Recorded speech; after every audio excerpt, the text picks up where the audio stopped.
now the game is spreading, okay? It spreads across America, and now it stops because America can't expand anymore, okay? It basically conquers the West. And now the game is an issue because of the nature of money. The problem with money is that ultimately, the longer you play this game, at the end of the game, one person controls all the money. Okay, does that make sense? That's a problem with capitalism. That's a problem with this game. So now that the frontier has been settled, now that the borders have been controlled, a few people are now controlling all the money, which leads to the Great Depression, okay? So now the solution is America has to go and conquer the world, which it does, okay? In World War II, America conquers the world. And so now what America needs to do is spread this game throughout the world. And it does that by creating the US dollar, okay? So 1945, America wins the war. A year before, in July 1944, for 1 month, what happens is that America organizes something called the Bretton Woods Conference in New Hampshire, okay? And the idea of the Bretton Woods Conference is to establish the world game, okay? Before, America's game was limited to America, but now America wants to scale its game to the entire world, okay? So how does it do that? Well, first thing it does is it makes the US dollar the reserve currency of the world. All right? What does that mean? It means that every other currency has to be derived from the US dollar. Every other currency will find value from the US dollar. Okay? Which means that if you have Canadian dollars, you can now change it for US dollars, which is what's valuable. The Canadian dollars is just not valuable, okay? All right? They also agree on exchange rate. Okay? Okay, does it make sense? Okay? And this is a system that we have today, okay? All right? The global reserve currency is the US dollar. That's what's valuable. The renminbi derives its value from its relationship with the US dollar. The renminbi is not valuable by itself, okay? All right, that's number one. Okay, so now you're like, wait a minute here. If this is true, then the US dollar the Americans can just put as much money as they want. And so to solve this problem, the Americans said, the US dollar will be pegged to gold. Okay? Does that make sense? Okay, meaning like you can always take your US dollar and change it for gold. And because there's a limit to gold, there has to be a limit to the US dollars, which keeps the system stable. Okay? All right, that's number one. Number two is America needs to expand this game, okay? Because it is in competition with the Soviet Union, which is against this game, okay? So it creates two new organizations to spread the game throughout the world. And these two organizations are called the World Bank and the International Monetary Fund, the IMF, okay? So, for the sake of simplicity, okay, understand this. The World Bank, their job is to give you loans. Okay, so let's say you are China and you are poor, right? And you need to build dams. Well, the World Bank gives you money. And when it gives you money, what it does is it allows you to start playing this game, okay? It allows you to participate in this game. Now, what always happens is eventually the countries borrow so much money, they have to go into debt and they can't pay off the money, right? So then what happens is the IMF comes in and changes your government and its economic policies to make it conform more to the game. Okay, does that make sense? And its main mechanism is called privatization. All right? So what the IMF says is, okay, well, you're inefficient. You can't pay off the debt because you're inefficient. You're inefficient because the public should not be in control of infrastructure. The public should not be in control of water, okay? Private companies should be in charge of the water and electricity and the land, okay? So the goal of the World Bank and the IMF is to spread the game throughout the world, all right? Okay, then in 1947, they create something called the GATT. Okay? The GATT is a General Agreement on Tariff and Trade. So this is the WTO basically, okay? That's changed into the WTO in 1995. All right? So it's basically an agreement on free trade. Right? Does that make sense? 1973. SWIFT. SWIFT is an agreement amongst different banks in the world on how to transfer money, okay? So, for example, if you want to transfer money from China, RMB, into America to go to university, right? Guess what, guys? Let's go through SWIFT, okay? So now it allows for more cooperation among banks in the world to use US dollars, all right? Now, the last thing is, okay, how do these countries get together and decide on how to cooperate economically? And the answer is the Bank of International Settlements, okay? Okay, and the idea is that the central banks of different countries get together and they agree on certain policies, all right? And this is all done privately, in secret. No one knows about them, okay? All right, so this is the game that America creates. It's very simple, okay? And there are other components, but we'll focus on this now. Throughout the semester, we will focus on how this game is played specifically. But first, I just introduce it to you. All right? Okay. So now let's talk about how the US dollar conquers the world. All right. So for the longest time, this system works well. Okay, the United States is in competition with the Soviet Union. But over time, the Americans start to abuse this system. So they pay for things they can't really pay for. For example, the war in Vietnam. For example, the space race. For example, something called the Great Society. Okay? They're just spending too much money. And other countries start to freak out. So France basically withdraws all its gold from the United States. So in 1971, what Nixon does is say, you know what? Here's the secret, guys. We actually don't have enough gold to pay off everyone, okay? So screw this. We're not going to peg the gold, the dollar to gold anymore, okay? Do you understand? You can now no longer redeem your US dollars for gold. It's done, okay? So now what happens is the US dollar becomes a Ponzi scheme, all right? What is a Ponzi scheme? A Ponzi scheme is basically the US dollar is valuable because people want to use it. Do you understand? It has no value in itself. It's only valuable because people want to use it. So now Nixon has to go and create demand for the US dollar, right? So the first thing he does is he goes to Saudi Arabia and he creates something called a petrodollar. Okay? The idea of the petrodollar is very simple. Saudi Arabia, which is the largest oil exporter in the world, will only accept payment in US dollars. Therefore, if you want oil, you have to have US dollars, okay? That's the first thing that Nixon does. The second thing that Nixon does is actually even more important. What does he do? Do you guys know? He visits China, okay? Not only does he visit China, but he's established a framework in which America will give China everything, okay? In the 1980s, what happens?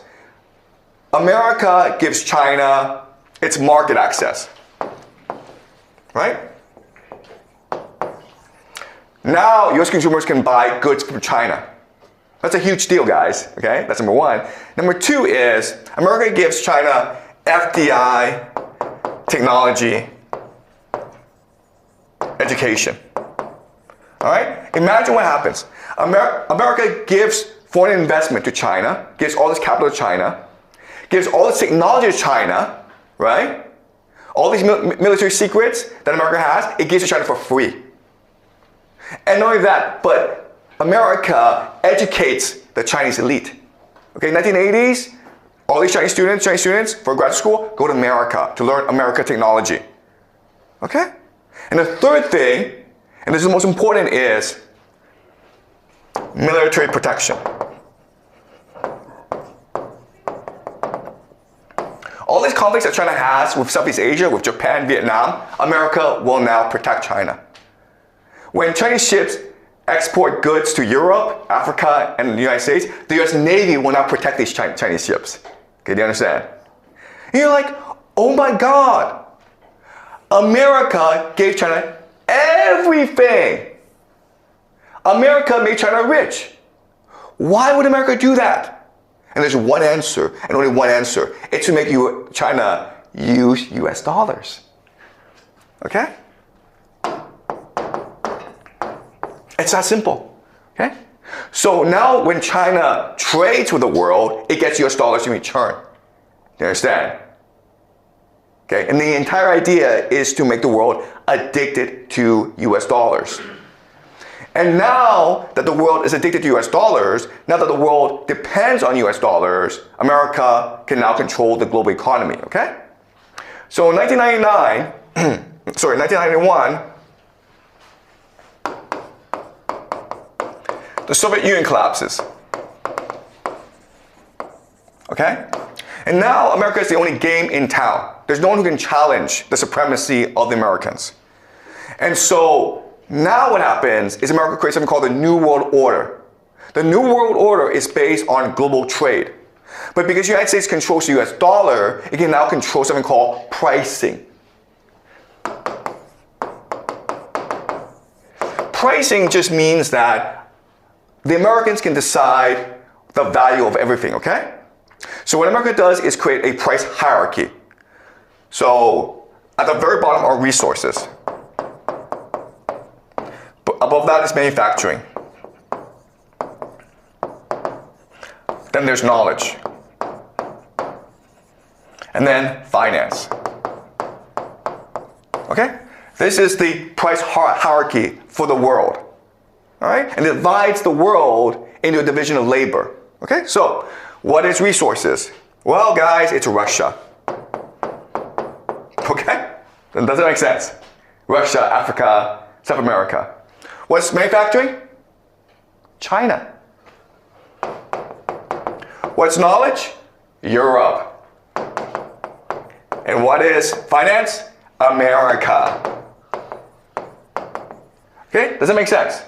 So what's going to happen is that America is going to take its manufacturing and transfer to China. Okay? Because it's cheaper for China to do it than for America to do it. And all America is going to do is finance. Okay? What is finance? Finance is just the creation of money for the purpose of creating more money. Right? Okay, so this is the system in place. And at first, it sounds great because everyone's making money, okay? But there are inherent instability in this system, okay? And we will discuss all this instability throughout the semester. But for the sake of simplicity, let's talk about America. What happens when you focus on finance is that you become a speculative economy. You focus on gambling, okay? Basically gambling. And this leads to something called the 2008 Great Financial Crisis, when the American economy collapsed, okay? And at this time, the entire world economy should have collapsed. And so what happened was, all these central banks from around the world came together in Basel, Switzerland, the Bank of International Settlements, okay? Right? The secretive body in which all economic policies are made. And they decide the only way to save the world is if China spends money. Do you understand? Why do we have all these skyscrapers? Why are there all these airports? Why are all these high-speed railways? Because China, to save the global economy, decided to invest in infrastructure. Okay? And Belt and Road Initiative. And that saved the global economy. Now, after China did this, China developed a lot of debt. Okay? And China basically said to the world, listen, we saved the global economy, so we deserve a seat at the table, right? We deserve to be equals to America. And so we're going to sell our products, our Huawei phones around the world.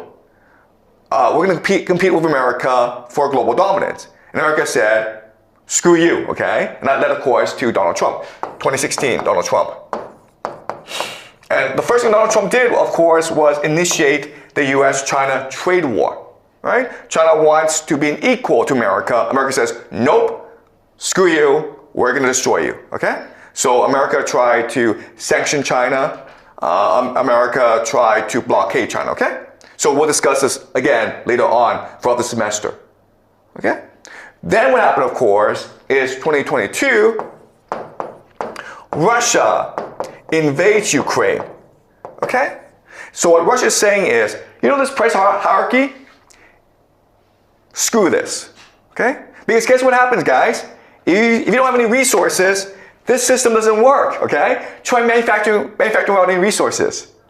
Try having knowledge about resources. Try having finance about resources, okay? So when Russia invades Ukraine, it's trying to control the resources of Ukraine. Russia and Ukraine together controls 1/3 of the world's carbohydrates.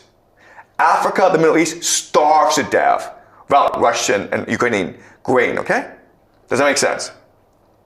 So now this entire system is in jeopardy, okay? And so what's happening today is America is fighting to save its game. It's trying to fight to save the system. It's trying to fight to save the US dollar. It's trying to fight to save its hegemony, okay? And Russia and China are trying to exert themselves. So we are in a time of game reset, all right? Game reset. And this is the world that we live in today. Okay? All right. So we will discuss this throughout the semester. Any questions? Are you guys clear?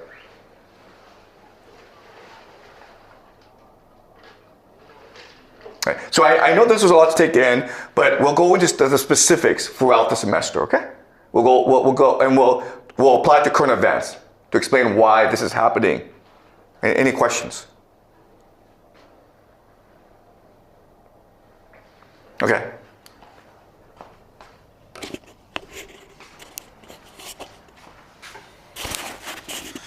So the only purpose of America, like they produce a service for China, is to let them use US dollars, right? So America can use this game to everyone, but I think China does not do the same thing as American, like they created this game. Why? Okay. All right. So we'll discuss this throughout the semester, okay? The relationship between China and the United States. So remember that the United States wants China to play this game. But they can't really say to the world, oh, we're doing this because we're greedy and we want China to be subservient to us, okay? So they said that we want China to play the game because this game will allow the middle class to rise. It will make China much more democratic, okay? But that was just BS. That was just a fraud, a lie, hypocrisy. All right, so now that China is in this game, all right, what it's trying to do is restructure the game so that it is much more independent, okay? Because the problem for China is, okay, to play this game, what you're doing is you're taking resources, right? And you're creating manufacturing exports, okay? And so that's the role of China in this game. There's certain problems with this game. The first problem is America controls the entire game, right? So America can say, you know what, we don't like you, so you can't trade anymore. So basically they stop, they limit the resources and they limit the market access, okay?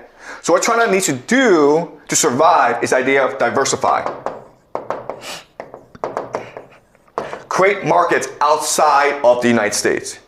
Create, find resources that are not dependent on the US.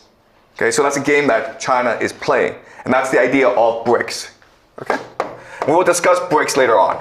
All right? But the BRICS is a very different concept where before America was trying to impose its game on everyone. Now China is just trying to create a system that is not so dominated by the Americans. Okay? That's the Chinese mentality. Right? Does that make sense? Okay. All right. Any more questions, guys? Okay, great. So I will talk, we'll continue this on Thursday, okay?